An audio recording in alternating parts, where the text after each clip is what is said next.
Hooking up my vacuum hose for the heater AC unit under the dash. So I've got this T-fitting on here. I had to add this for my other fuel injection system because I needed the gas pressure regulator. It had to have a vacuum source, a reference source. So I had a T on here on top, which was like this. This was on here. That way I could have my vacuum for the HVAC system on one side and then the reference hose to the regulator for the fuel pressure regulator on the other side. So I didn't need an extra fitting anymore. So I just have 1/8" pipe to 1/8" barb. And then this is the Chrysler. A lot of their cars use this. It's a quarter, it's an 1/8" to 1/16" adapter fitting.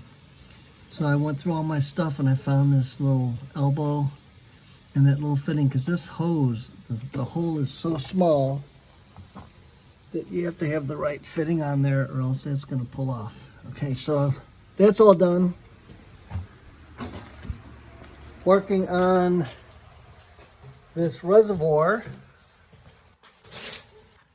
This was the reservoir off of the Charger like I have on the Cuda. So I made a bracket. Remember, my headlight relays are over here where this was in the starter relay. So I made a bracket. I just cut a slot so that the bracket would go into the mounting ears of this bracket of this power steering reservoir. And if I have to, I can put some see, this just slides off here. Slide that off. Okay, this just slides off, and I can put some kind of, split tubing on each side if I'm worried about this hurting the plastic. But right now it just goes like that. This is going to go down here against the shock tower. It's going to mount. You see those two holes? Oh, the sun is glaring here. Okay. The two holes I have down here are going to match the two holes where the starter solenoid went. Starter relay right there. So this is just going to mount like that. Wires behind it for the headlights. And then probably mount the starter relay right here along the side, hanging off the side. But that's what I'm working on for that. And let me get this thing mounted where it's going to go, which is right there. And then I'm going to show this little terminal here. You can get it AutoZone.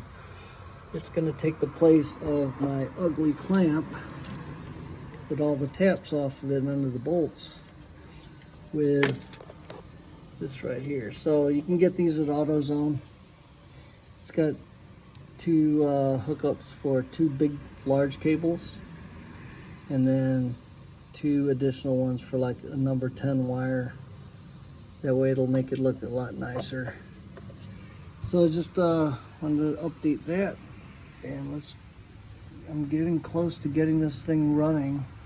Still need to get this hose hooked up for the power steering and get this mounted so I can fire this guy up. Oh, I also have my temperature control. Got this off of eBay. This is just like the one I have in the Cuda. It's a temperature actuated bulb.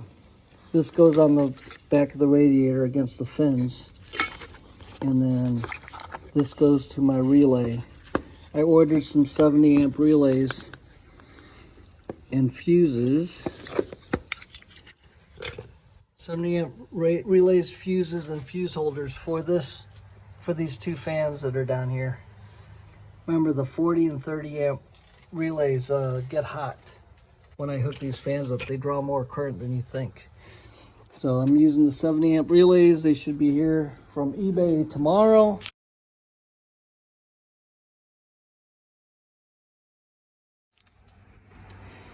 And that's just my quick update. The adjustable thermostat, the fan control, the power steering reservoir, and the hookup for the HVAC in the car. So here's my bracket. I've got the starter solenoid bolted to it, and it is bolted to the side apron over here. So I can show that it just fits right in the slot. I've got a thicker piece of aluminum I can try later, but this one seems to be holding up pretty sturdy. But then now you can see the holes. The hose is going to line up, but this one's a little bit tight. So what I'm going to do, since this is the wrong angle, I've got the original hose, and I'm just going to run it down to there. And it looks like it'll loop around where I can turn this now. Remember, this turns until I tighten it down. So I'm going to cut this hose. I'm going to cut this hose to use it, so I don't have to go buy any straight. Is this 3/4? It's pretty fat.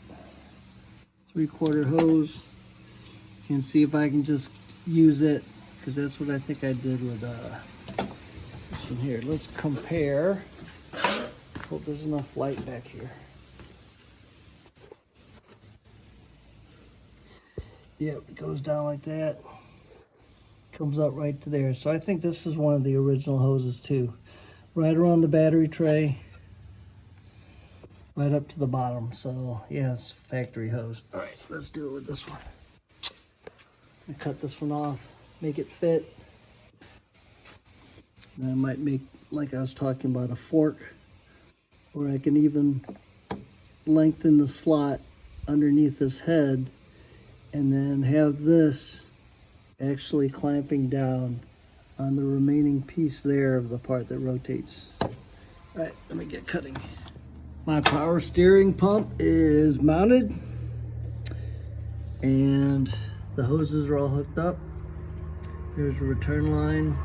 There's a pressure line with a steel braid. I was able to use the hose that came with the charger and chop off a section of it here, so that now I'm using a piece of it that went to the pump, and then it goes around my battery tray corner down there and then hooks to the reservoir.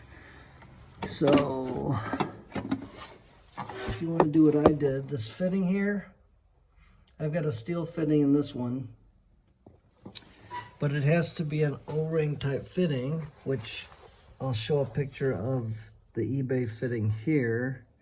It's a 16mm O-ring fitting, so I'm going to insert it here. And then now for this, I don't know if it came with a fitting like this. I had to buy these on eBay. This is 16mm and 16mm flare.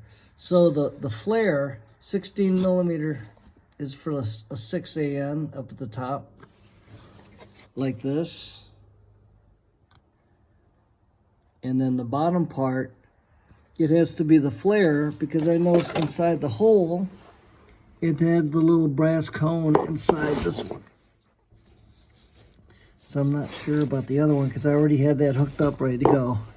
That uses looks like a copper compression washer underneath it. So that's all ready to go. And I just needed the flare fitting, because that copper cone or brass cone was inside the bottom of this one. So I went on eBay and found these two for $33. And now it's all hooked up.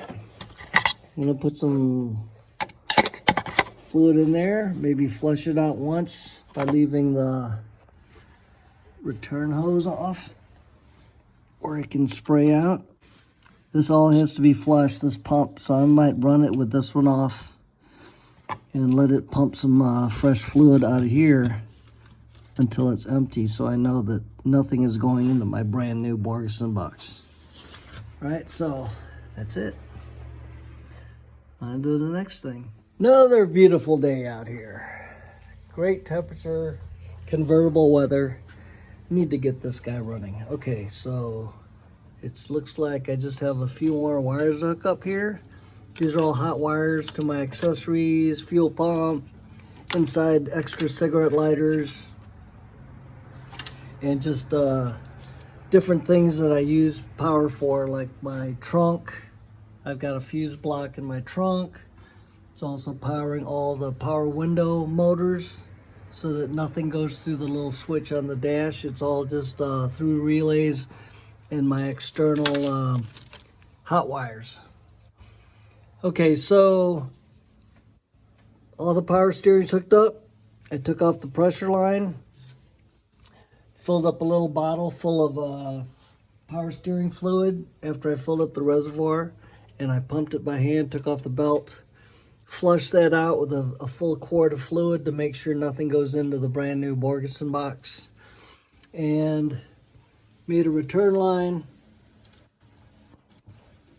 Here's the return line, here's the return line from the box back to the reservoir, and then this is the supply line, which I showed. And I also notched out the little piece I had cut off, so now I could slide it down, put a couple washers underneath to make it level. Now this is fully adjustable if I loosen that with an Allen wrench, so then I can still turn this and take it off, but it's not welded like I did on the CUDA. So just about ready to start this up. I don't know if I showed my tach adapter in the previous video, but this is the Widget Man's tach adapter. Get this on eBay. Very simple to hook up. It just has all the different settings to take your single cylinder pulse off the coil, and then you can multiply it to times 2, times 4, times 8. You can also cut it in half if you've got you want to double it or cut it in half. But it's got all your settings. It was like $60. All the instructions were with it, with extra filter capacitors and resistors. So I don't know if I showed that, but that's that. It's gonna hook up to my blue wire there and my gray wire tach. Just need another ground and tap into one of the coils. And then I realized before I started cranking this, I usually crank it with all the plugs out to see oil pressure with the starter, so I don't have it fire. And I realized since I put my transmission in, I don't have any gear lube. So I'm gonna run to the store, get a couple gallons of gear lube. These 833s is my 4-speed transmission. It has brass synchronizers in it. And they recommend GL4, not GL5. Everything on the shelf now is GL5. And I'm gonna try to find the GL4 that I used in my other transmission. It was like for outboard motor bottom end units by the quart. So that was all, it's supposed to be brass synchronizer safe because it's GL4. It doesn't have the corrosive properties of the GL5 on brass. So I'm gonna send this video up. It was getting pretty long. Just another update, but this thing is getting close. It's still November 2025. About to get this thing running because everything should be wired up inside, ready to hit the key. All right, let's get this thing uploaded. This is the next part. Thanks for watching. Thanks for sticking around.